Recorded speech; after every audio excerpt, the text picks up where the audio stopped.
We just wanted to tell you a little bit about some stuff that we love. Myself and Linda love a lot of things. My first love is Jesus Christ and His Word. I have to be honest about that. So I just wanted to get that out of the way for a second before I tell you. I love my wife. I really, really love my wife so much. She's probably my favorite thing to hang out with, to do, to meet with, to kind of spend my week with. We spend a lot of time together. We work together, I don't know, like 23 hours a day. And we sleep for 1 hour only because we're good Christians. But we love to hang out together. We love to spend time together. That's one thing that I really, really love. Linda, what do you love? Okay, still not working. One thing I love is traveling. Alex.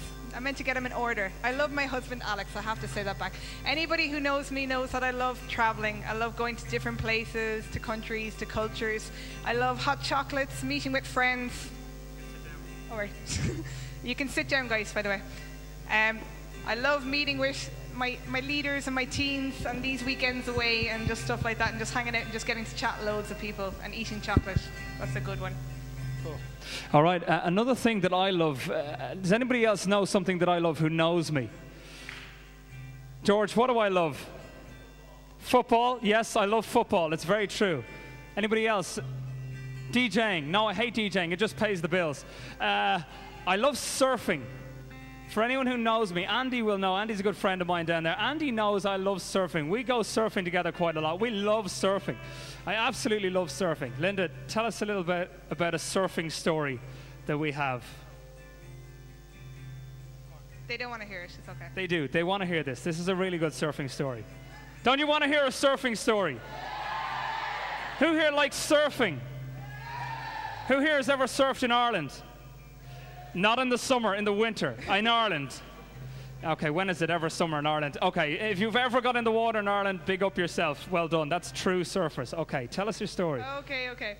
We went traveling around the world in the summer for 3 months, and we stopped off in Bali. And how bad, I know. It was really hard. It was really painful.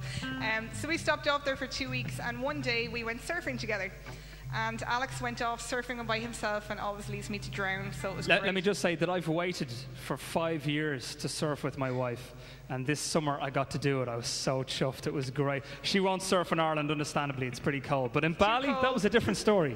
Okay, so I went surfing in the warm water, but I kind of got mashed by all the waves, a big set of waves that came in. So I grabbed a bodyboard instead. So I was heading back to the beach because I was wrecked and too tired and really fed up and annoyed, and I couldn't find Alex anywhere. So on my way out to the beach, this little Chinese guy came running up to me in a pair of white fronts and a t-shirt. It was a lovely sight. And started talking to me. And he basically said, "Oh, bodyboard, give me your bodyboard." And I had rented this bodyboard, so I was like, okay, wait, because he started grabbing it. And I was like, look, he said, "Will you teach me how to bodyboard?" And the lovely person that I am, the servant's heart in my head was like, go away, I want to get onto the beach. So I kind of felt a bit bad. So I decided I would teach this Chinese guy to bodyboard in Bali. As I was telling him how to bodyboard, and he was lying on the board and frantically waving his arms and kicking his legs and the whole lot, I told him not to move. I told him I would give him my board for 10 minutes and he could use it. But he got so excited by this big, huge wave that was coming behind us. A set of 7 came out of nowhere. And anyone who surfs know that the 7th wave is always the biggest. And I just started to see this rocking set come from out back, and I'm getting all excited. And I'm with all the Indonesian guys, and we're all paddling out towards the wave so you don't get creased by the first big one. We duck dive the first wave, and I sit up waiting for the second one, and I'm looking in, and I'm like, okay. It's my story. Okay, you go for it. Okay. The women always tell the better stories, okay?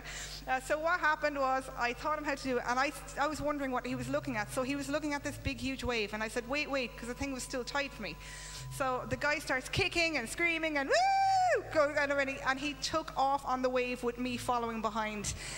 It was not appealing. I was not happy. And not only did he do it once, he did it 3 times, and I was absolutely washed under the water. And my lovely, supportive husband, who loves me dearly, couldn't. What did you do? Well, I was kind of all excited about the waves, understandably, because they were all happening at the back. So I was sitting on my board at the back, and for some reason, this guy caught my attention because he was going near my wife, and that's not cool. And I was like, "What are you doing walking up to my wife?" And the next thing, I just see him go, and I know my wife's legs very well, and I just see them go as well, and they went over the falls 6 times in a row. It was very funny. I enjoyed that moment. It was great. So I just sat out the back just kind of laughing at her a little bit, and met the Chinese man later. He was kind of, you know, weird, but white fronts and t-shirt was kind of strange. But anyway, he seemed to enjoy the day. My beautiful wife taught him how to serve. And what we want to just to introduce today are 2 wonderful people who've traveled very, very far, and they've bared some serious tiredness, and they've left some really cold weather to join us here as summer in Ireland in February at Kilkenny. The theme today is all about waves, so will you please welcome on stage the legendary Dan and Susie Potter. Thank you.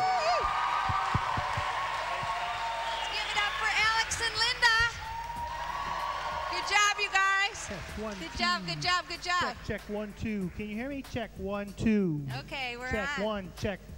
Checkers, chest checkers. Can you check hear? Check your zipper. That's check okay, Republic. I already checked it. Check Hi, it. my name is Dan. And I'm Susie. And together, we're a doozy. We are. All right, anyway, that's our website, doozy.com. You can check it out later. Okay, now not only are we a doozy, what is a doozy? Do you know what a doozy is? It's a Dan and Susie. It's a doozy. I'm very glad that I only got 1 letter and she got 4. Do you get it? Dan and Susie, D, Uzi, doozy. If I would have got 2 letters, we would have said, hi, I'm Dan. And I'm Susie, and together we're a daisy. So feel free to call him Duh. Duh. And call me Uzi. Uzi. If you like. Anyways, the whole next wave that Alex and Linda were talking about, not only can you surf with Chinese friends, but there's a lot of other things that you can do with waves. And what we're going to do for the next few days is look at waves.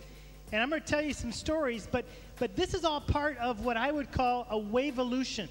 Okay? Now, we've been a part of revolutions before, but where we're going in the next few days is a waveolution, something that God is bringing to you and asking you to be a part of it. And I hope, like us, it's something that when God speaks, you love it. You love being a part of what God's doing. Oftentimes, we get up and we speak, and you have no idea who we are. You're sitting there going, who is that? Which one's Dan? Which one's Susie? And we look at you, and we don't know who you are, and we want to get to know you a little bit better by introducing ourselves by what we love. That's right.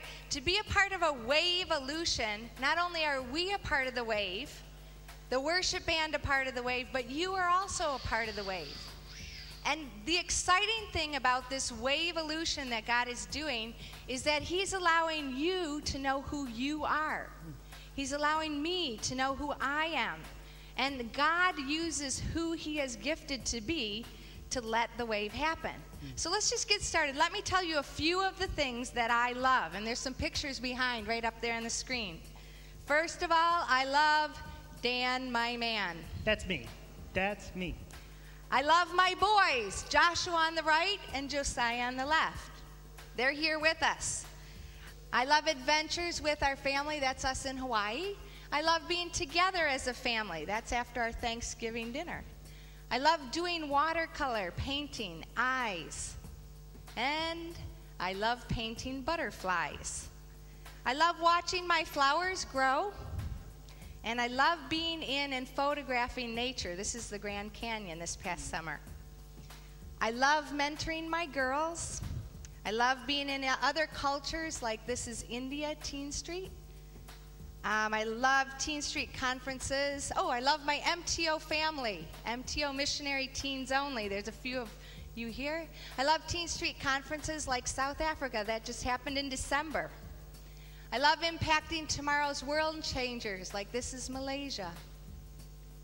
And I love being in OM with Dan. It's almost been 20 years now we've been in OM. Incredible. So those are some of the things that I love. Is it my turn? Go for it.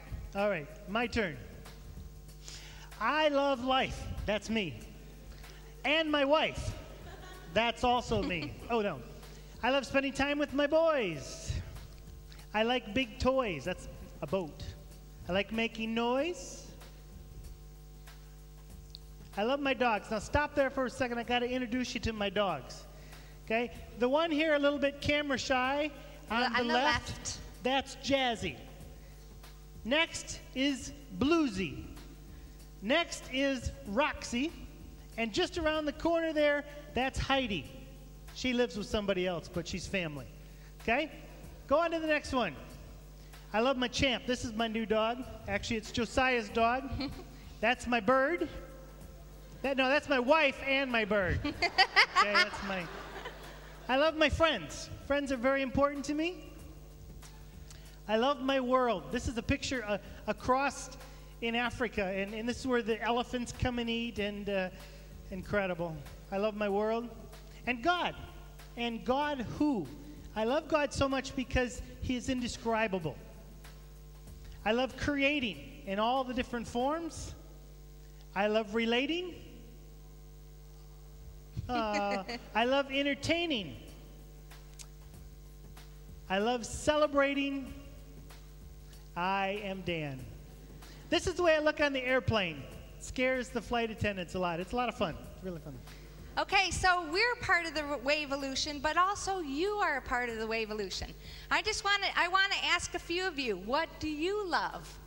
Who are you? If I were to ask you, okay, look at me if you want to speak to me. Thank you. No, if you don't want to speak, you can look. Okay. Oh, here we go. Stand up a second. What do you love? If you would say, who am I? This is something I love. What would you say? I love swimming and judo. Okay, but first introduce yourself, because like I said, I'm Susie and I love... I'm Deborah and I love swimming and judo. Swimming and judo. Good job, Deborah. Do you like... That's you. Hold on. That's you. Have you ever done both at the same time? Okay. Yeah, okay. What about you? Stand up, introduce yourself, say I am, and tell me, what do you love? I'm Jonathan, I like music. Music. Is that true? You guys who know him, does he love music? He does.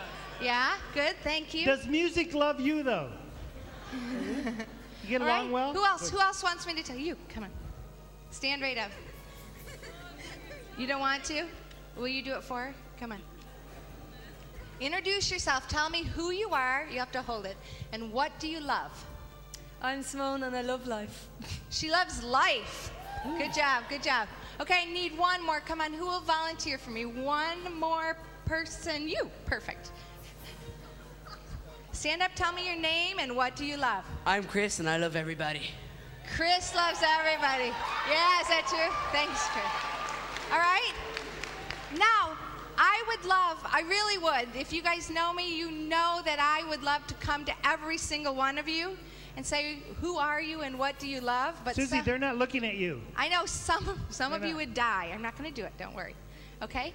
I'm not going to do it, but you guys are a part of this Waveolution. You're a part of this next wave that God is using right now. And so you need to get to know each other. So I want you to, in a moment, stand up. Start with somebody you know, just so you can kind of get the hang of it.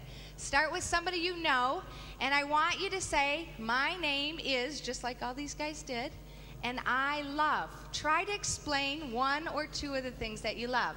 Is that clear? Got it? So you love swimming and judo against people who love music and are enjoying life. Because God uses each one of us in all the things that we love. Are you ready? Everybody stand up, turn to the person next to you and say, I love. My name is and I love.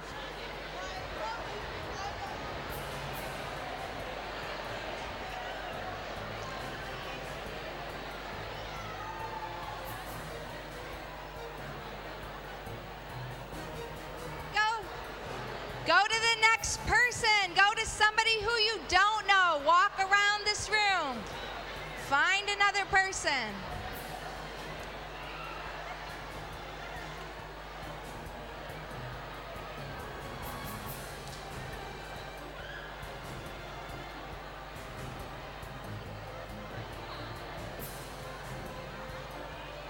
Okay, go someplace else. Go to another part of the room.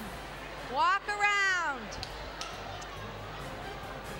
My name is and I love. Find somebody else.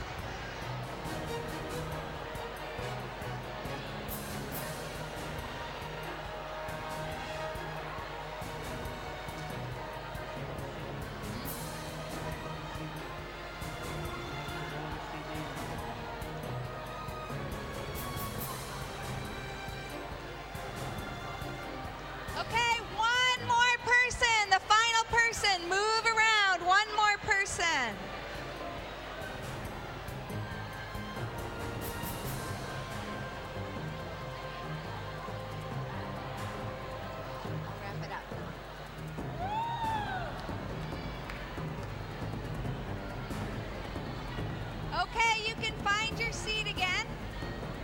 Thank you.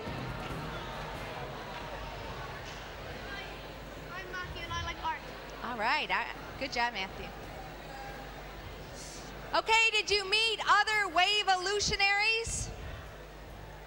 The big wave.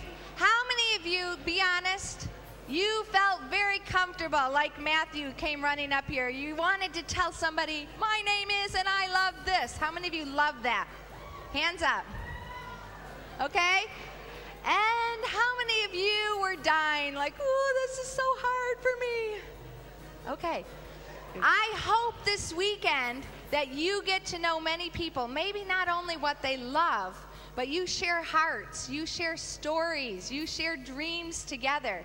You are in a very wonderful place here for this weekend, not only to get to know just your group you came with, but other people mix and mingle, and like Alex and Linda told us about, lots of places and ways to do that. Carry on. Now this is the difference between Susie and myself, okay? Susie watches all of you going, and she's just like, oh, I wish I could be in the middle of you. Where me, I think, I am so glad I'm standing here. Okay? I like you. But I'm a little shyer than Susie is. But even though I may be shy and she may be, what would be the word for it? Extrovert. Extrovert. Yeah, she's extrovert. Even though we're different, this week is about all of us connecting, no matter how we are. I want to show you something. This here is a rope. Got it? Rope, okay? This rope looks the same on this side as it does on this side, okay? Because this is what I'm going to call truth, all right? Take a look at truth there. This is what's going to be presented this week, truth, this weekend. Now this is you.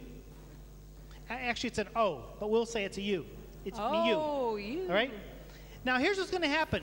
You're going to be there, and we're going to be presenting truth. Okay? Now here's the choice.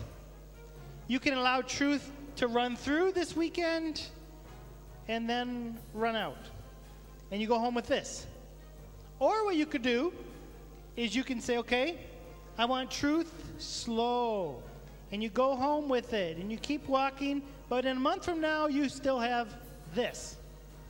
And what we want to make sure this weekend, is that the truth that God has for you by His Spirit connects with you. What that means is He's going to be flowing here. He's going to be moving. He's going to be speaking. And it looks like a wave. See this? And what you've got to decide is, are you going to dive into that or not? If you don't dive into it, there's no connection. But when you dive in, it looks something like this. Oop, that's not a dive. Get out here where you can see. That's a connection. Yeah. And that's what we want to happen this week. Because it isn't just that we want to connect to each other. It isn't that we just want the truth to connect to us. But we want the Holy Spirit to connect His dreams in us. Now, I want to tell you something. One way that I connect best is through little things like this. So I'm going to carry this with me all week. And if you want to know how to do it, you just come up and say, show me that connection thing, and I'll teach you how to do it, all right? Okay, did you get that? Right? If you want to learn how to do this, that's my connection point. Bring your rope and your ring to Dan, and he'll teach you. Or you can use mine for a moment. Okay, good. For a small fee. Okay, big fee. Actually, let me just tell you a secret. Dan is so shy, it will be hard for him to come up and speak to you, but he wants to, right? Right. So if you go and ask him about this ring and this rope, you're going to help him so much. So much. Do it, okay? All right, help him out. All right, where are we going in this session right here? There are 3 words that I want you to remember, and this is actually what we're going to challenge you to do. First of all, we're going to challenge you to create. Secondly, we're going to challenge you to relate. Relate. And thirdly, we're going to challenge you to demonstrate. Got it? So I just want to warn you, and at the end and all during this session, we're going to challenge you to create, relate, and demonstrate. Okay? Can I tell you a story? Alex was saying a little bit about this seventh wave thing. I had never, ever heard about this, but I was in South Africa. And this was about 5 years ago. And I was standing on the edge of the ocean, and I was watching the ocean. Now, I was not on a surfboard. I was on sand. Sanders, safe sand. Surfboards, not safe. Safe sand. And I'm watching. And this South African brother came up and he stood next to me. And he said, watch the waves. And I said, well, I am watching the waves. And he said, no, watch the seventh wave. And I had never heard of a seventh wave, so I began to count. Fourth wave, nice. Fifth wave, that's nice. Birds, nice fresh air. Sixth wave. But it was an amazing. When the seventh wave came in, it was huge. It was about double the size of the sixth one. And I thought, oh, man, they're going to start coming now. And then it went back to small again. And we stood there probably for 45 minutes to an hour simply counting waves, okay? I think it's what bored people do. I had never done it before. But something really struck me about that why is it that the seventh wave is bigger? Now, I don't know if this is around the world. I don't know if it was just there, me and God and the waves, that he did this for me. But it was revolutionary within my thinking that the sixth wave somehow throws back more water to get the seventh wave larger. Well, I went home that night and I was thinking about this and I was journaling. And I said, God, why is that? Why did you want me to see that? And suddenly in my mind, he said, your job in this life is to push more and more water to create the seventh wave.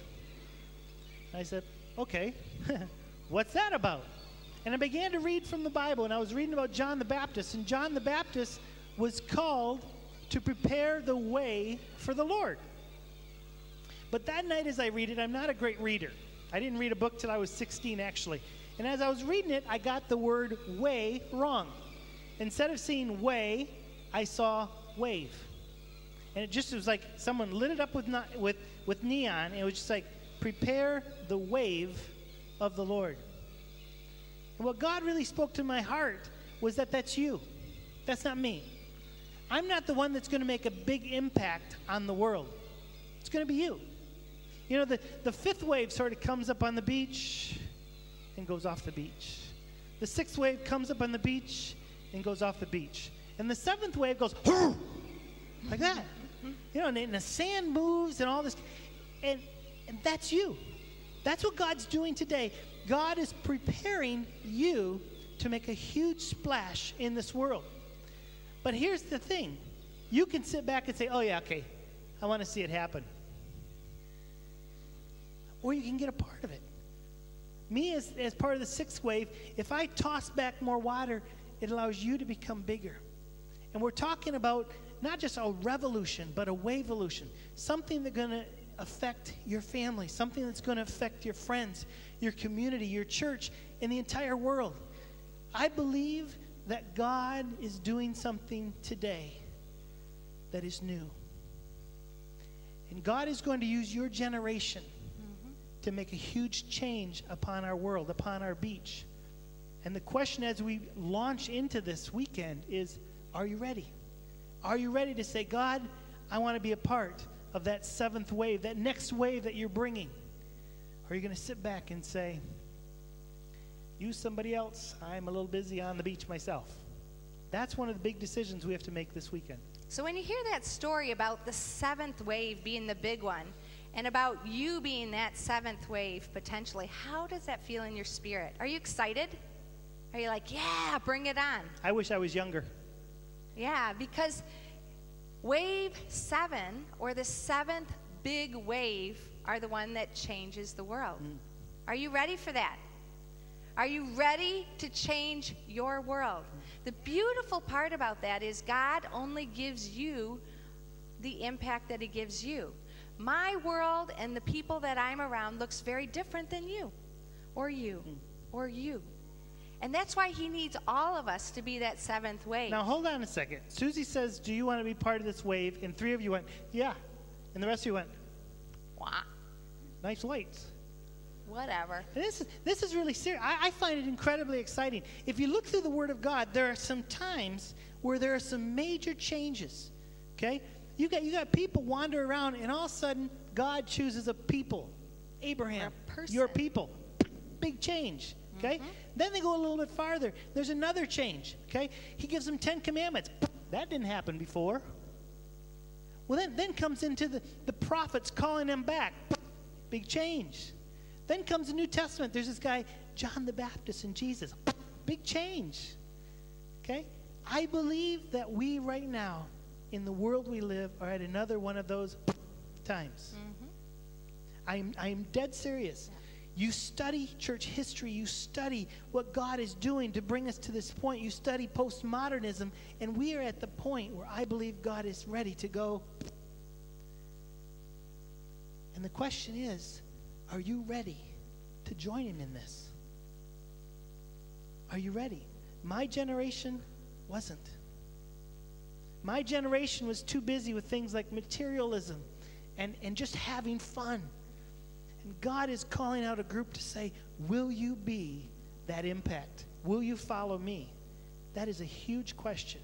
It's a question really that you and your generation have to answer. Joshua, can you come help me a minute? You can change your world by making 3 commitments. The first commitment, the first word, anybody remember it? Create. The first word, the first commitment that you need to make is to commit to create. That's the word, right? You just told me. Create a Wave 7 net. Now, if you're going to be a part of this 7th wave, you have to have a net. Joshua, do you have a net? What does that look like? I do have a net. Okay. And it's not what you'd expect. All right. Usually I expect as a net as something there to keep you when you fall or when you need to bounce back up. A net for me is a group of Christian friends who are there when I need to talk to them about something, or if I'm struggling with something, or if they're struggling with something. We're all there to help each other. Okay. So you have one of these nets. Yeah. And what do you do as a net? What does your net do together? Well, here our net was jumping over a wall and making just a really stupid movie, but we had a lot of fun doing it, and we grew together. Okay, so you make movies. What else do you do? Well, we go and we just hang out at each other's houses, play video games, and then talk whatever we need to talk about. Okay, so you're a group of guys. Do you ever eat? Yeah. Okay, good. Just checking that out. Have you had an experience with somebody in your net recently you want to tell us about? Like, what does that look like, really? Well, just the night before I left, actually, I spent the night at one of my friend's house, and we were just playing video games, and it was pretty late, and I had to leave the next morning, so I was kind of tired and getting ready for bed. And my friend was like asking me all these really theological questions, and I was there and I just listened to all of them, and we together tried to figure them out. And we didn't really figure that much out, and by the end I was like, you know what, I'm pretty tired, I'm just gonna go to bed. Yeah, and that's good because it's a group of guys that you feel really comfortable being yourself with, yeah?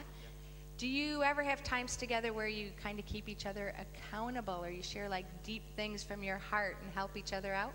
Yeah, after school, we had this group for a while.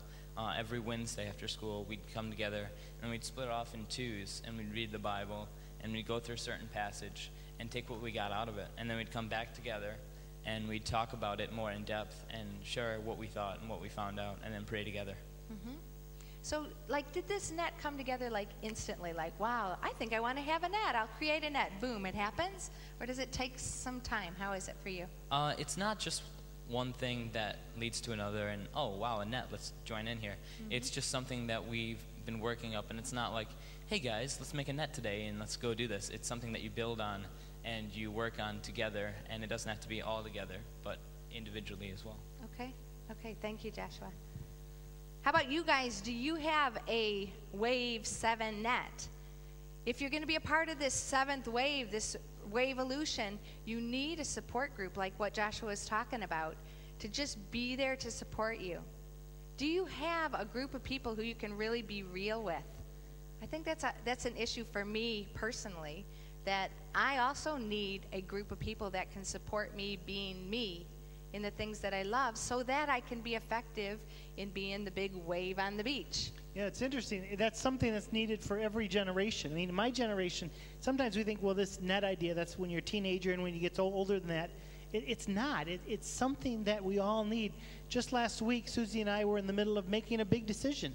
And we went to 2 people within our net, and we just laid it all out. Here are the choices. Here's this, here's this. And not just to say, would you pray for us, but we discussed it, and we told our point of view, and they asked questions. And it was really helpful. Now, at the end of that time together, we didn't have an answer. Bing! We got it. It didn't happen. But yet, they helped us through that process. What we want to do is we want to show you some things that God has really laid on our heart for people that are part of this Wave 7. Now, we passed out some papers. If you guys have your Wave 7 little bookmark or... Did anyone not get one? If you didn't get one, this guy right here in the front row has extra. Do you not have extra? And so does this lady right here, this girl here. These 2 people have extra, so if you don't have one, just wave your hand. Put your hand up if you need one. Will you go give them one? Whoever's got their hand up. Okay, Thank if you don't have helping. one, make sure you get one. We just want to go through this briefly because I think for you guys in this wave-olution, you don't have an option whether you have a support group or not. If you're going to allow God to use you, you're going to need some kind of a support group. And this is a way to not only gather one, but to pray for other people who also have a support group. I want to quickly run down this with you, because this is something we've been really praying through, and it's still forming. But if we're going to be this Wave 7 making a huge difference, there are some things we need to put into our life. This is not a to-do list, all right? Get that, okay? Christianity for too long has been a to-do list. Do this, you're Christian. Do this, you're not. We're talking a Wave-olution here. This is something very different. This is a being list. This is what we need to be. This is what we need to prioritize in our life. Let me let you look at the first one, because I believe this is going to change the world. And it's people like you. It's groups all over the world taking on this challenge. Here's the first one. Choose 17s. It's going to be on the board in a second here. But choose 17s. 17s that live near you. You choose them. You look around and you choose 17s that you will commit to care for regularly. Care is a big word, but it's really important. Do I care for my friends? OM began because there was a little old lady in New York City that cared for teenagers and prayed for them every day. And one guy said, I'm going to follow Christ. Perhaps more did, and it began to grow. Imagine what happens when all of us begin choosing people to care for. Like Joshua, he's got his net group. Who are the 7 people that you will choose to pray for? Maybe they're in your net group already. Maybe they need to become a part of your net group. The second one says pray 7 minutes. Take 7 minutes at least. You can pray more than 7 minutes if you want. But pray 7 minutes every day for your 7 teens and their needs. I want you right now to stop and think of one teen. One teenager you know, maybe they're here. Maybe they're sitting right next to you. Maybe they're back home. One teenager who probably also loves Jesus and knows Jesus, who's a part of this wave-olution. That one teenager needs your prayer. And what we're going to do right now, I know this is probably... It could be someone who knows God, or it could be someone who doesn't. Yeah, it doesn't somebody matter. Who needs to be a part. This is going to be very strange, but I want to invite you to stand up. Everybody just stand up straight where you are. You don't have to go anywhere. I want you to think of that one person who comes to your mind right now. Not 7, just one. Okay? Can you think of one? Everybody think of one? And for 1 minute, we're going to pray Korean style, which means out loud, all at the same time. 1 whole minute, you're going to pray for one friend, because this is pray 7 minutes for 7 friends. So we're just going to get started. For some of you guys, it will be easy to pray for a whole minute. Pray for their family. Pray for what they struggle with if you don't know what else to pray for. Pray that God will make them strong, that God will encourage them. If they don't know Jesus yet, pray that they'll know Jesus. Okay, there's a few ideas. Are you ready? We're going to all do this out loud, and if everybody does it, then we're lifting up already. It's kind of like a wave that God's birthing out. Are you ready? Get set. Will you be the timekeeper? Okay. Ready, get set, go. Jesus, I pray for Tasha. Lord Jesus, you know that she needs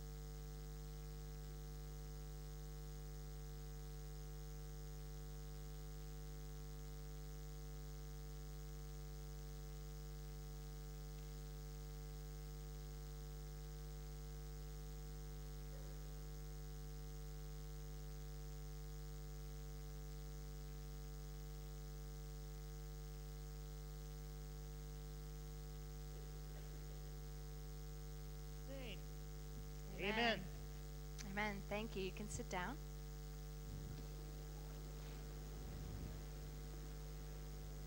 Now, for some of you, was that a long time? Was that a long time to pray? You don't have to raise up your hand. Sometimes it's difficult to pray. I know people people here, the prayer team is wonderful. I mean, they're just ready to pray and pray and pray. For me, prayer is a little more difficult. It takes a little bit more work.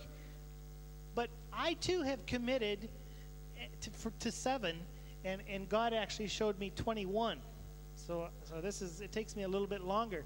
But to actually spend the time to every day pray for these teenagers. And it's special because I begin looking for things in their life and praying for them. But let's go on.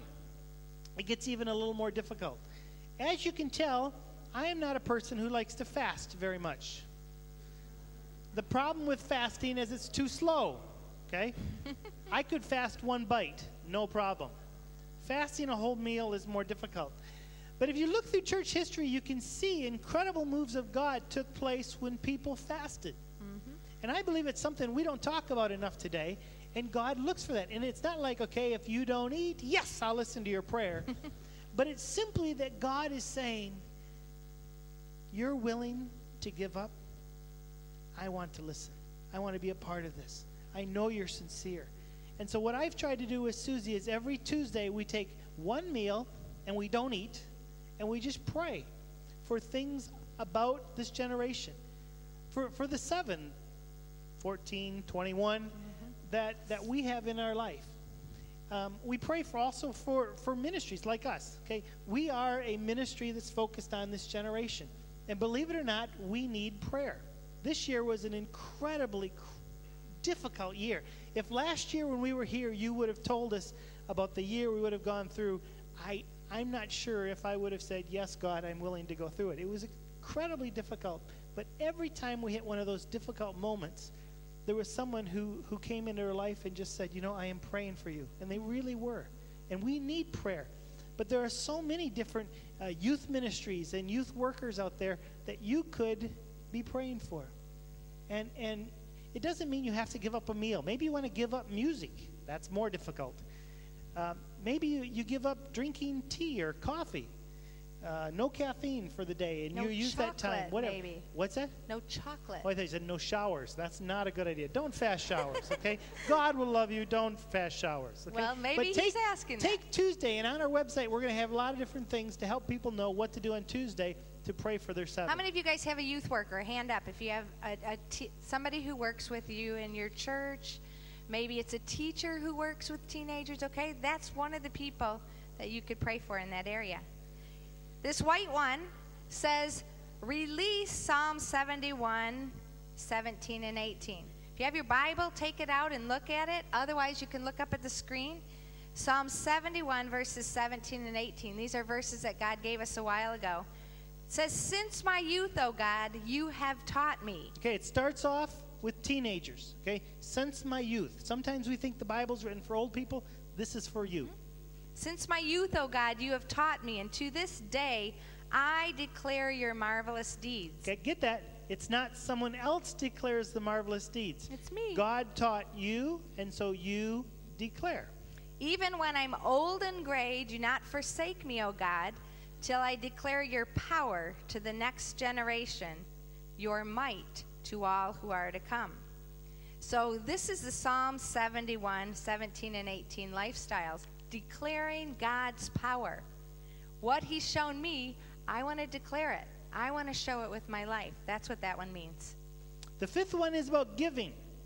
Now, this is probably the most difficult thing to talk about in church and with other believers, but giving. Because everyone always expects somebody else to give.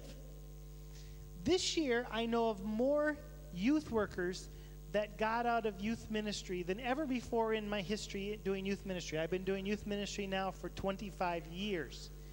This year, more people left the ministry than ever before. And the number one reason is because there was no money.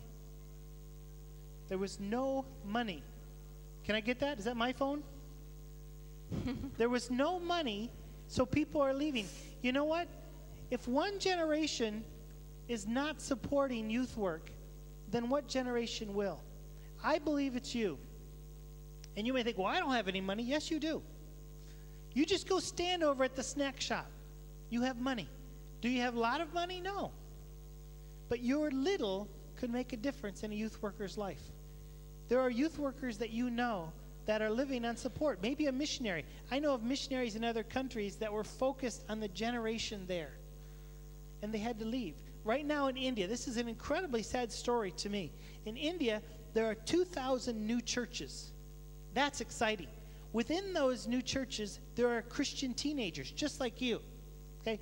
How many Christian teenagers do you think are in those 2,000 churches? Take a guess. What? Go ahead, shout it out. It's all right. You're going to be wrong. It's all right. 100? No. 20? Keep guessing. Exactly.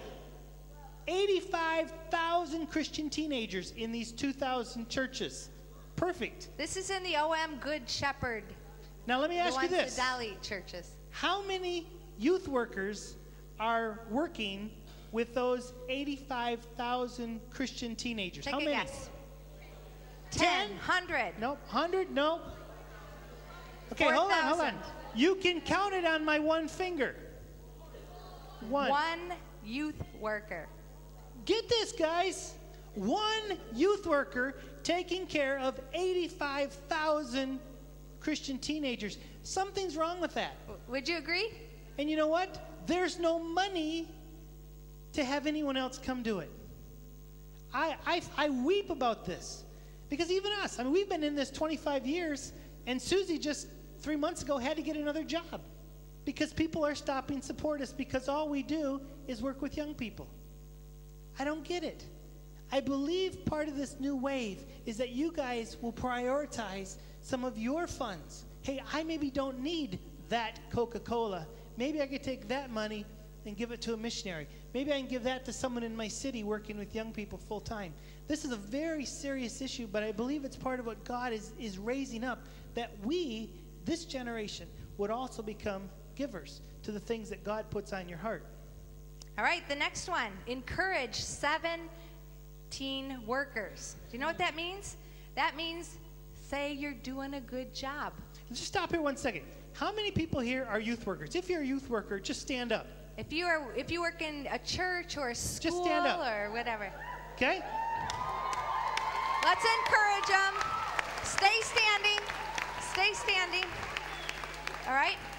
Don't sit down, please. We just want to look at you and look at you and look at you, okay? Good job. Thank you for being here among us.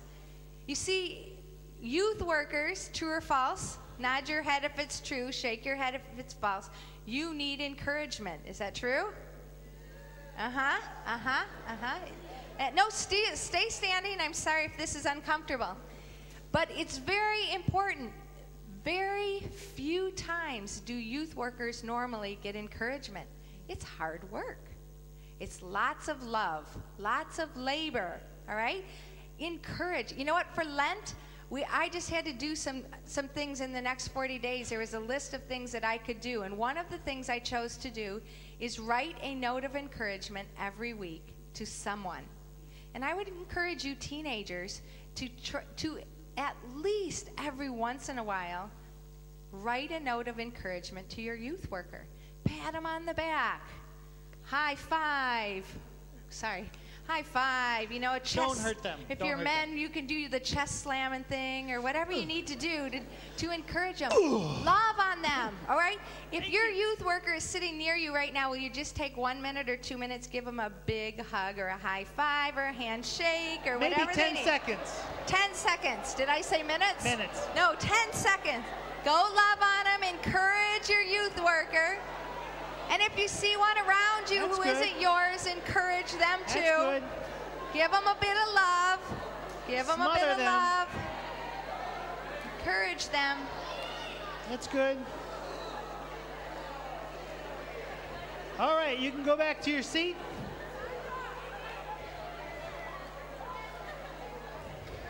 I'm feeling the love. Good job, good job.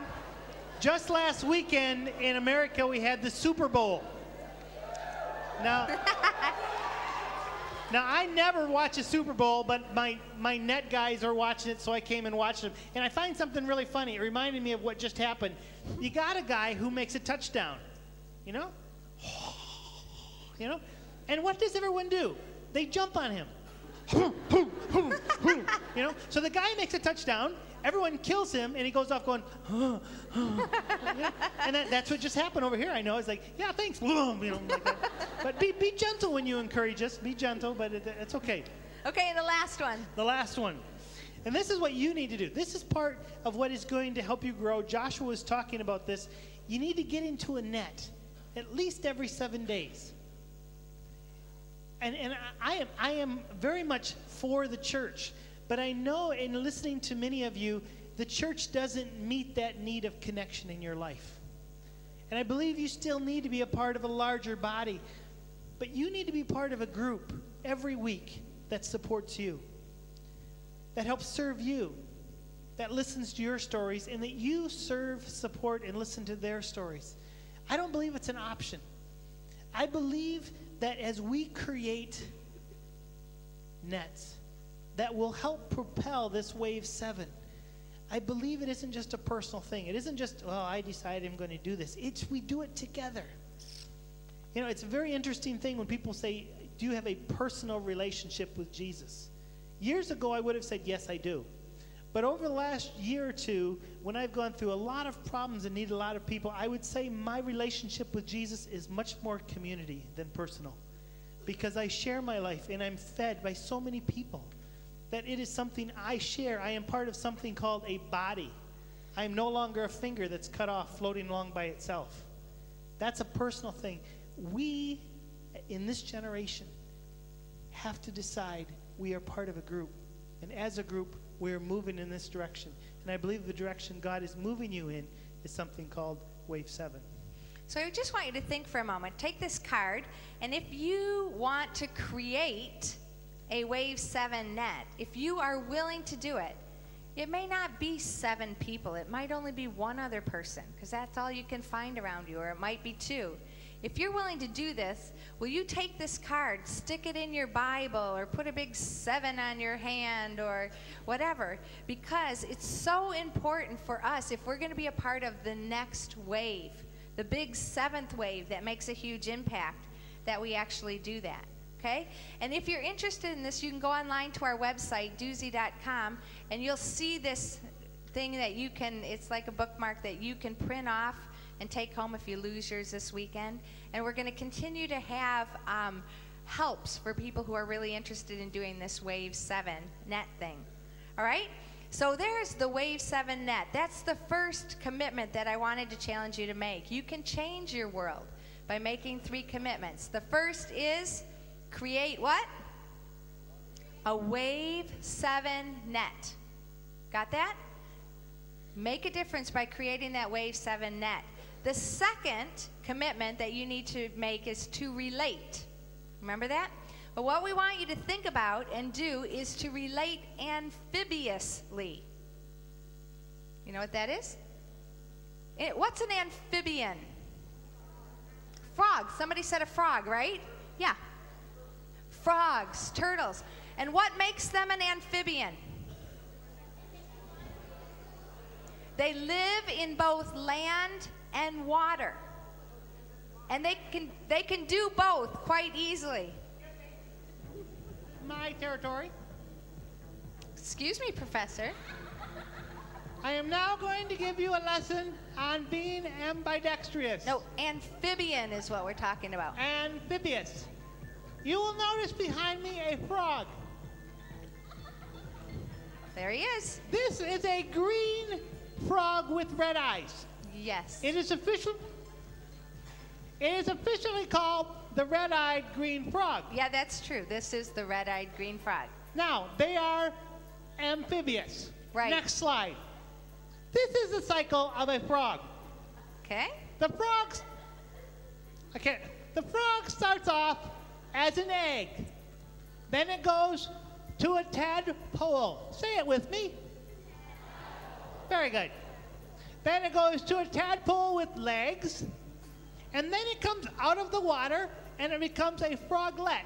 Say it with me. Very good, class. Now, once they're on land, they still have a tail, but the tail, they lose it, and they become an adult frog. Say adult frog. Very good. Now, let me show you some pictures of this. These are frog eyes. No, Professor, those are frog eggs. They look like frog eyes. No, they're eggs. They in the water. That's part of the These cycle. are frog eggs That's right. in the water, because that's where they have their eggs, in the water.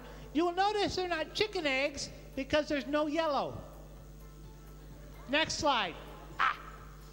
This is, what's that? That's a tadpole. That's a tadpole. Now, normally tadpoles are black. These tadpoles are white and have freckles. They are Irish.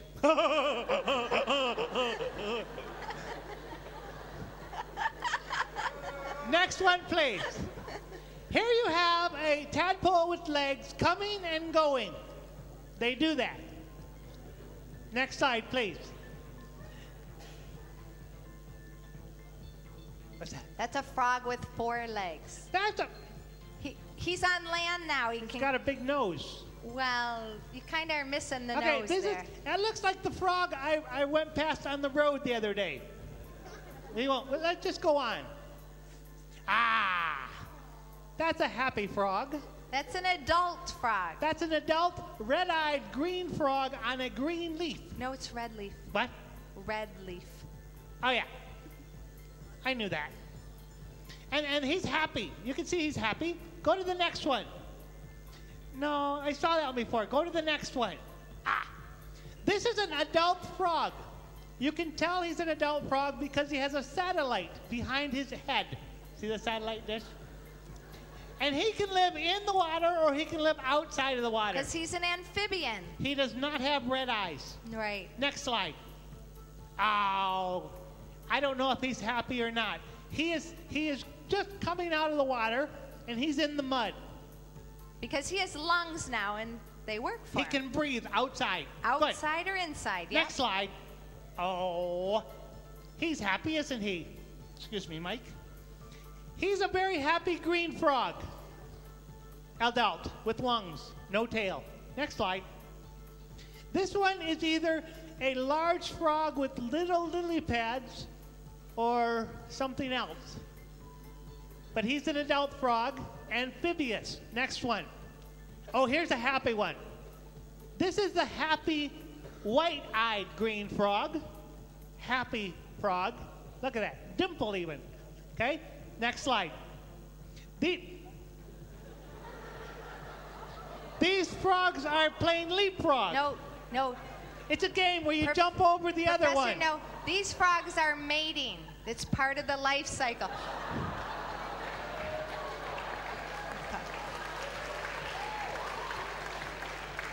That's better. These frogs are in the water making eggs. Next slide, quick, there. And that's the whole cycle right there. That's right, yeah. Professor. Thank you. And we have to be... Yeah, we also need to be amphibians. Well, not exactly what you saw. Don't do that. Don't do that. No. Thank you, Professor. Yeah. So what does it mean to relate amphibiously? We have the land and the water. You notice that in the water is where the frogs grow from the eggs. They grow legs. They shrink their tail. They're growing. They're developing. But when they get on land, they become adults and they're fully mature and they can breathe. But then they go through the phase where they need to continue to go back to the water to create the eggs again and let the cycle continue. So we as Christians also need to be amphibious, like frogs, right? We need our time to grow, like in our Wave 7 net. But we also need time on land to be adults, to go into the world and to be able to see things in a different way. So here we are needing to relate. Joseph was a man who was an amphibious person. Joseph had to be in the water growing, but he also needed to be on land. Joseph was incredible because at the age of 17, Joseph was given a dream. And his dream was that everyone would bow down to him. Now, Joseph could have said, hey, let's start right now, kneel. But he didn't. He went from this dream into being a slave. And he went into the slavery not saying, hey, this is not fair, I'm supposed to be a king here. He just went through it. And the incredible thing is in Genesis chapter 39, there's this place where it says that he was sold to Potiphar. Now, Potiphar was a pretty high guy, and Joseph was not a high guy. But suddenly what happened is his character started bringing him up to the point where Potiphar entrusted his whole household to this guy, to this young guy. Now, it was years from the time he got the dream to the time that he was second in command over Potiphar's household. But it was incredible because what happened was Potiphar, who wasn't a believer in God, says, the Lord is with you, Joseph. The Lord is with you. And whatever you do, I see it prospers. So I trust you and your God in my household. Now get this. This is the world. Okay? They were not having prayer meetings in Potiphar's household. Okay? It wasn't like, hey, Wednesday night you going to Potiphar's? Yeah, we're going to be there. Bring your guitar. It wasn't that way at all. This was secular, bad area. But Joseph lives in there as a follower of God. He lives close to his God, and he lives close to the world. He's amphibious. And God uses that to bless his world because of the closeness that he has between both. He could relate between both worlds. How about you? How do you balance those two worlds out? We have a little frog up here again. How do I relate amphibiously? You have to have time in the water to grow with your net, but you also need time on your land to go into the world, like Joseph, and still be a light for Jesus. This is the problem I'm seeing with many young Christians today. And I think it's very serious. We either go to church, and that's where we live. Everything happens. Okay, this is my Christian community. I live here, outside the world. Oh, no, stay here, okay? Close the windows. Or I have this. No, I'm in the world. Hey, I don't have time to that church stuff because these are my friends. And, you know, I'm going to just witness to them by keeping my mouth shut and being exactly like them. Yeah, and I would listen more, but I'm stoned out of my head. But God will understand. You know, I don't understand this, okay? God did not intend us just to live here or just to live here. His intention was that we did this. Jesus did this. He walked among us. And he went places like to the house of tax collectors. Your church would not recommend that. Even worse, he talked to prostitutes. No! But he lived in both worlds. And you have friends who don't go to your church. Friends that live here. And we have to be comfortable relating back and forth. Not living so much here that we lose this, but not living so much here that we lose this. How's your balance? How is your balance? Just think about it. I'm not going to ask you to speak it to anybody, but just think and let God speak to you. How is your grow time? Do you have enough time where you're growing? How is your go time? Do you have enough balance in your life where you can go out into your world and still live with Jesus powerfully alive in your life? You know, are you overspending your time in your youth group or whatever? Or are you overspending your time and your energy in a place where you're fighting all the time to stay alive for Jesus? And we're in different parts of those two areas in our life at different times. Sometimes you need a lot of grow time. Sometimes you need a lot of go time. You need water and land time. But we both need to be, like Dan said, amphibious, living in both the water and on land. So we talked about creating this net that will move together in the whole Wave 7. We've talked about this. We've talked about relating as an amphibian, living in both worlds. But now we go on to demonstrating, and it's demonstrating God's dreams. If we're going to change the world, we're going to have to be in connection with what is God dreaming. I mean, many of us dream about lots of things. You know, I dream about hair. It's just not going to happen, you know? It's a great idea. This place, it's gone. It's not going to happen again. But it's okay. It is okay. Yeah. I'm getting over it. Yeah. Counseling. Hair grow. Doesn't. Anyway, we dream about different things, but we need to start getting some of God dreams. And when we get those God dreams like Joseph, we need to begin demonstrating it. I'm a dreamer. How many of you would classify yourself as a dreamer? Good. Not too long ago, I had a person come up to me. This was in Holland. I like people from Holland, but this was a very rude comment. They said, Dan, stop dreaming. Ah! I'd be like saying, Dan, cut off your nose. It'd be terrible. Do you imagine going through life without a nose? I get these weird ideas. I got to tell you, this one's funny. What would have happened if God would have created our nose upside down? Seriously. Especially here in Ireland where it when rains. it rained, you would drown. Or you'd be really good at making bubbles.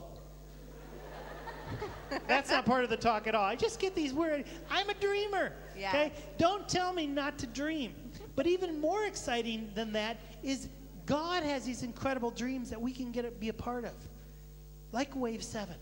There are different things that God has, and we can grab a hold of them. My parents named me right. They named me Daniel, which is my first name.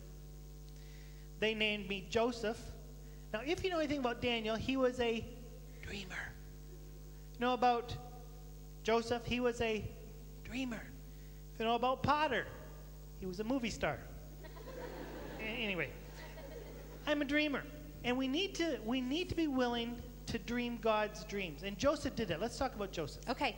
Joseph was a guy who, when he was 17, God gave him a dream. Do you remember the dream that he had? He was together with his brothers, and he actually told his brothers about this dream, about the sheaves, you know, that his was like standing up straight and all of theirs were bowing down to him. Do you remember that dream that Joseph had?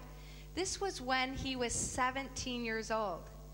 And then after that, after the story about Potiphar, and there was a problem with Potiphar's wife, he got put in prison. He was in prison for a long, long, long time. Potiphar's wife, bad wife. All right? So here he is. He's in jail, and he's been there for a long time. And even though he's in a land-type situation in the world, he was still strong for Jesus. That faith within him stayed strong, and people knew that he was God's man. Here it came to this point where the Pharaoh had a dream, and nobody could interpret the dream. And somebody in jail who had been in jail with Joseph said, you need to have Joseph come. So he got him out of jail. And it says he shaved, took a shower, and got dressed. All right? So here's Genesis chapter 41, verse 15. Pharaoh said to Joseph, I had a dream, and no one can interpret it. But I've heard it said of you that when you hear a dream, you can interpret it. Now, this is true. He could interpret it. But where did he get the power to interpret that dream? He got it from God, from his growing time with God. So verse 16, he's honest. And Joseph says, I cannot do it, Joseph replied to Pharaoh. But God will give Pharaoh the answer he desires. And so what he did was he told what God told him. God was speaking to him and through him to Pharaoh. And this actually goes very much along with this whole Wave 7 thing, because it's easy then to say, well, I can do this. You can't. You can't do it. It's only with the power of God flowing through us that we can do this. All right? And so here was this plan, and Pharaoh's thinking, this is a good plan. We've got to do this plan. And who could do it? Joseph. Verse 39. Then Pharaoh said to Joseph, since God has made all this known to you, there is no one so discerning and wise as you. You shall be in charge of my palace, and all my people are to submit to your orders. That was God's power being demonstrated through Joseph's life. Josiah, come up here a second.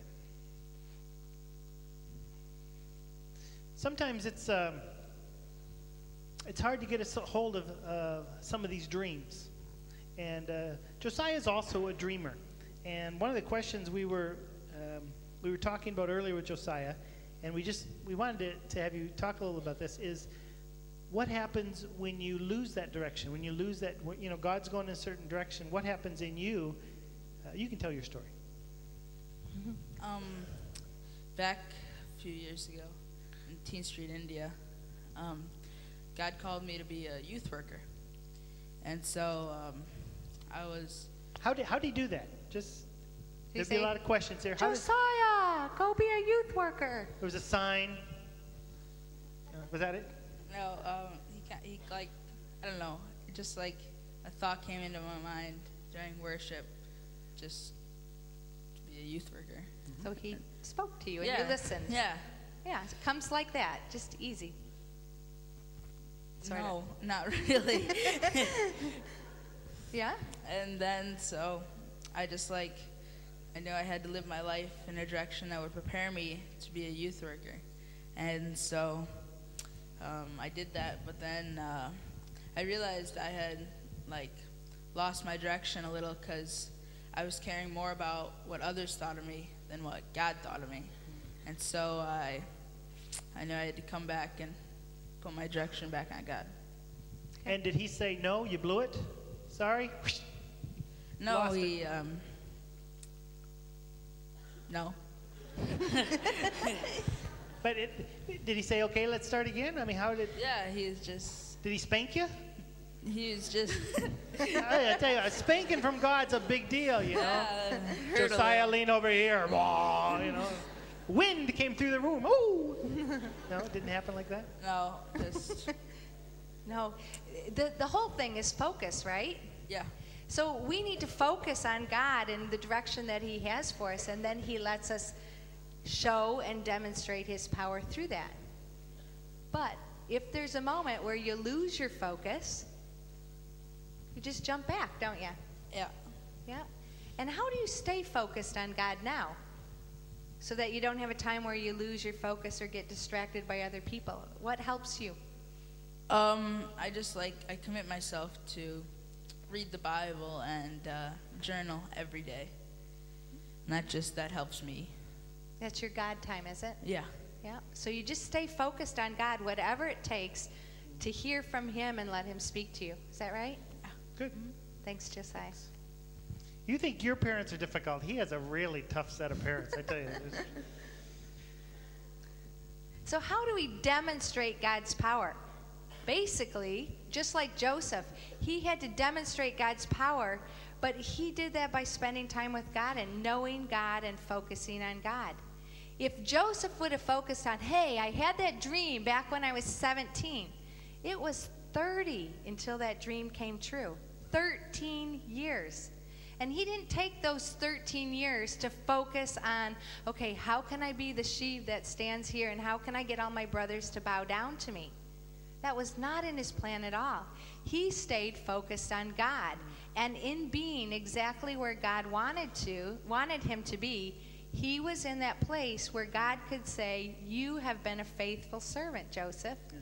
I am demonstrating my power through you because you've been faithful, because you've been focused. And that's our job as well in this whole wave-olution, to be focused on God and the proper perspective so that God can show his power through us. So here are the questions. Are you willing to be a part of this next wave? What God's doing? Are you willing to say, Lord, let me be part of wave 7? I will create, with your help, a net to move in this direction. I will focus my life to relate both within the secure environment of my church and my net, but also outside in the world, the real world. I will demonstrate your dreams. You know, Susie and I have been talking now for about an hour, and we haven't given the Spirit very much time to talk. So we're going to take 1 minute and just to be really quiet and see if God is speaking to your heart. I know when God was speaking to Josiah, it was real. Take a moment and just let God speak, and then we're going to close. Okay? Okay? Just be still and see what God has to say to you about this dream that God has.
Jesus, there is much more that we could say, much more we could do.